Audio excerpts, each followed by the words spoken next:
नमस्कार. मी प्राध्यापक निलेश लोंढे आणि आपण नदी पल्ल्याड ही कविता आज पाहणार आहोत. आपण काव्यशिल्प या BA प्रथम वर्षातील ऐच्छिक मराठी या अभ्यासपत्रिकेच्या अंतर्गत मागच्या तासामध्ये औदुंबर ही एक कविता पाहिली होती.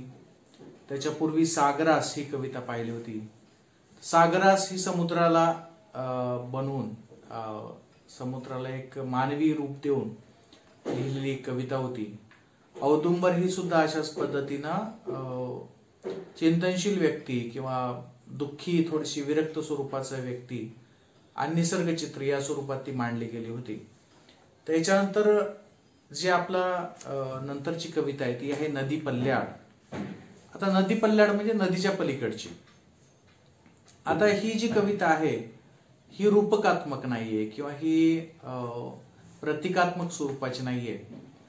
तर याचे जे कवी आहेत, लेखक याचे या कवी हे आहेत ग.ल. ठोकळ आणि हे सुद्धा समकालीन आहेत बालकवींचे. बालकवी थोडेसे वयाने मोठे होते. याचा जन्म झालेला 1906 आणि मृत्यू झालेला 1984. हे सुद्धा त्याच रविकिरण मंडळामध्ये कार्यरत होते. त्या ज्या रविकिरण मंडळामध्ये किंवा ज्या सुरुवातीच्या कवीमध्ये बालकवी होते त्याच कवीमध्ये हे होते. तर यांचा जन्म 1906 मध्ये झालेला आहे आणि मृत्यू 1984 मध्ये.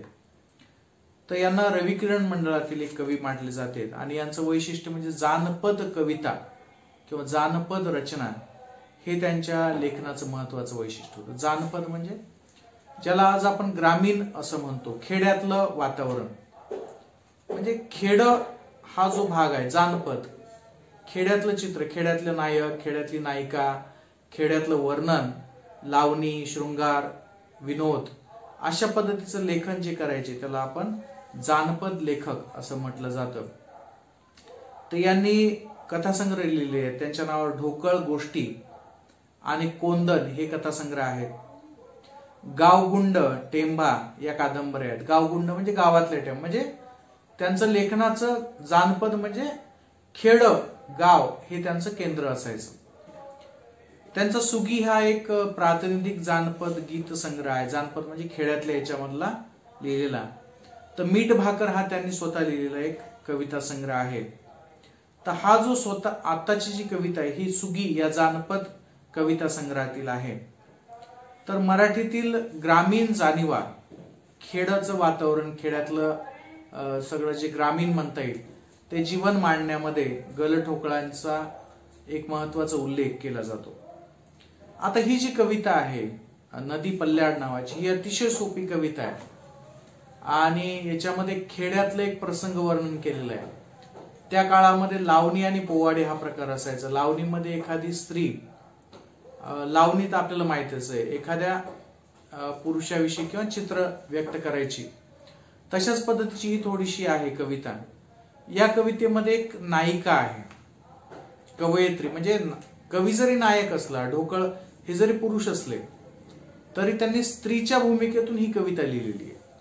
म्हणजे ही कविता जी आहे ही एक स्त्री म्हणते, कुठली खेड्यात राहणारी, आणि ती कुणाविषयी म्हणते तर मध्ये नदी आहे आणि नदीच्या पलीकडे, नदीचा अर्थ गावाची बाउंड्री, गावाची सीमा.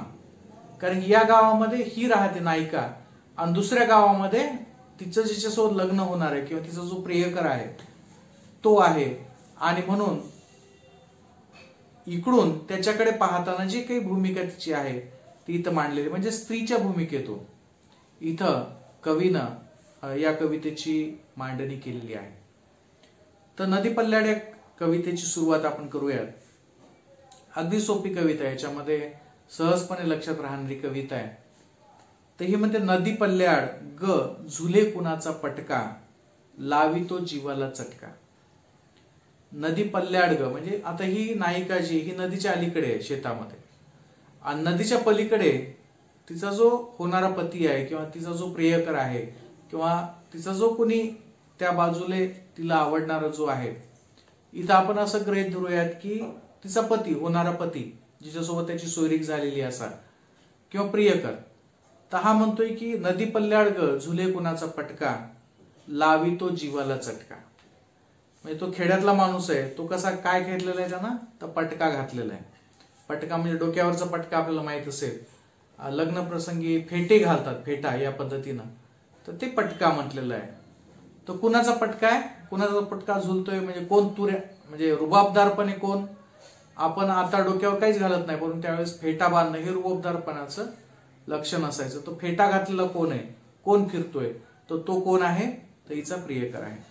लावितो जीवाला चटका, त्यानं मला स्वतःकडे आकर्षित केलेलं आहे असं तिला म्हणायचं. नदी पल्ल्याड ग कोण घालितो शिळ, देतसे मिशीला पीळ. म्हणजे त्याला मिशीला पीळ तो घालतोय आणि शिळ वाजवत वाजवत चाललेला आहे. आता हा नायक आधुनिक काळातला नाहीये, आत्ताचा नायक नाहीये. तर हा नायक कधीचा आहे, तर जवळपास स्वातंत्र्यपूर्व काळातला, म्हणजे 1920-25च्या. आता हे स्वतः यांचा जन्म 1906ला झालेला आहे. तर 1926, 1930, 1940च्या दरम्यान जो नायक असायचा, रुबाबदार, गावात राहणारा, फेटा बांधणारा, शिळ वाजवणारा, मिशीवाला, तर तो नायक यांनी इथं वर्णन केलेलं आहे. नदी पल्ल्याड ग कोण मारितो चक्रा, किती करशील बाई नखरा. म्हणजे तो काय करतोय, वाट बघत बसतोय किंवा तो काम करत बसला नदीच्या पलीकडे, आणि ही काय म्हणते, किती करशील बाई नखरा, किती नखरा करणार आहे. नदी पल्ल्याड ग वीर गडी खासा, जीव होई तोळा मासा. म्हणजे नदीच्या पलीकडे कोण उभा आहे, तर एक वीर गडी आहे. वीर गडी म्हणजे एक पैलवान टाईप, ज्याला म्हणतात, सुदृढ असा, आणि त्याला पाहून काय झालेलं आहे, हिचा जीव जो आहे तो तोळा मासा होतो आहे. म्हणजे ही जी कल्पना ही त्या काळातल्या नायकाची. खेड्यातला नायक कसा असावा, तर तो पटका घालून येतो, शिटी वाजवत येतो, तो मिशीला पीळ देत येतो, तो नदीच्या पलीकडे आपल्या एरियामध्ये चक्रा मारतो, तर हे दिसायला तो रुबाबदार आहे. तर हे जे सगळी लक्षण आहेत, जर तुम्ही मराठीतले चंद्रकांत आणि सूर्यकांत हे आपल्याकडे हिरो होते जुने मराठीतले, ते जर तुम्ही पाहिलं तर त्यांच्यासारखं एक नायक असं तो एक भूमिका होती. आपल्याकडचा जो मराठी नायक होता तो त्या पद्धतीचा होता, भारदस्त स्वरूपाचा. नदी पल्ल्याड ग बसला रागू गहिना, ही मळ्यात लपली मैना. नदी पल्ल्याड तिचा रागू बसलेला आहे, पोपट, आणि ही कोण आहे, मैना आहे. आता इथं निसर्गाचं वर्णन केलेलं आहे. ही काय झाली, लपून बसले, म्हणजे लपून त्याच्याकडे पाहते.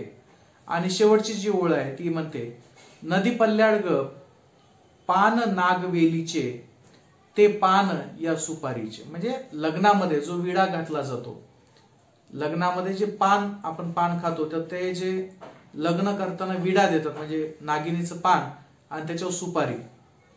तर यांनी म्हटलेलं नदी पल्ल्याड ग पान नागवेलीचे, ते पान या सुपारीचे. म्हणजे तो जो आहे त्याच्यासोबत जे लग्न होणार आहे, ते कुणाचं लग्न होणार आहे, माझं लग्न होणार आहे, तो माझा पती होणार आहे भविष्यामध्ये. आणि त्या होणाऱ्या पतीकडे पाहून ही जी नायिका आहे खेड्यातली, ती मनोमन खुश होत आहे. तर अशा पद्धतीनं त्या काळातलं जानपद गीत, त्या काळातलं जानपद प्रेम गीत इथं आपल्याला पाहायला मिळतं. तर या प्रेमगीतामध्ये काय आहे, आपल्याकडे काय लक्षात येतं, तर सगळ्यात महत्वाचं म्हणजे 1925-30च्या दरम्यानची नायकाची प्रतिमा होती त्या काळामध्ये. की खेड्यातला नायक कसा असतो, तर पटका घातलेला असतो, मिशीवाला असतो, धष्टपुष्ट असतो, चांगला त्याच्या याच्यामध्ये प्रतिष्ठित असतो. तर ही नायकाची प्रतिमा आज आहे का, तर आज ही प्रतिमा, प्रौढ प्रतिमा आज नाहीये. तर ही नायकाची प्रतिमा बदललेली आहे. त्याचबरोबर नायिकेचे जे शब्द आहेत, तिचं जे आकर्षण आहे, तिचं जे लग्न होणार आहे या पुरुषासोबत, तिच्याविषयीची जी ओढ आहे, तिच्याविषयीचं जे प्रेम आहे, ते या कवितेमध्ये या कवीनं व्यक्त केलेलं आहे. अगदी अतिशय सोपी अशी कविता आहे, जानपद गीत ज्याला आपण म्हणता येईल. खेड्यात मध्ये राहणारी प्रियसी किंवा खेड्यामध्ये राहणारी एक स्त्री, मुलगी, आणि खेड्यामध्ये राहणारा एक मुलगा ज्याचं की लग्न होणार आहे, अशांचं प्रसंग कल्पून ही एका स्त्रीच्या भूमिकेतून गळ ठोकळे यांनी मांडलेलं आहे. आणि खेड्याचा नायक त्या काळामध्ये कसा होता हे आपल्या इथं पाहायला मिळतं. तर अशा पद्धतीनं अतिशय सोपी अशी ही नदी पल्ल्याड नावाची कविता इथं संपलेली आहे. तर इथं आपण थांबूयात. पुढच्या तासामध्ये आपण पुढच्या कविता पाहूयात. धन्यवाद.